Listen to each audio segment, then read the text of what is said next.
Madam Arshad शरीफ के हवाले से आप ट्वीट पर काफी तनकीद हो रही है, उस पर कुछ कहेंगे आप? बरसी पे जो ट्वीट हुई है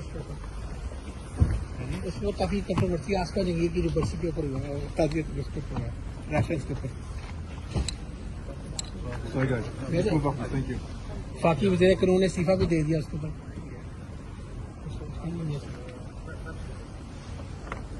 मैडम अरशद शरीफ के हवाले से आपकी ट्वीट पे तनकीद हो रही है, आपको लगता नहीं ना मुनासिब थी ट्वीट हो?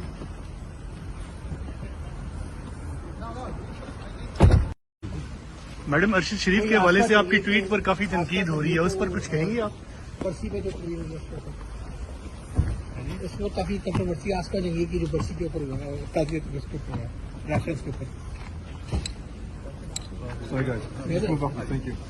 फाकी वज़ीर कानून ने इस्तीफा भी दे दिया उसके ऊपर।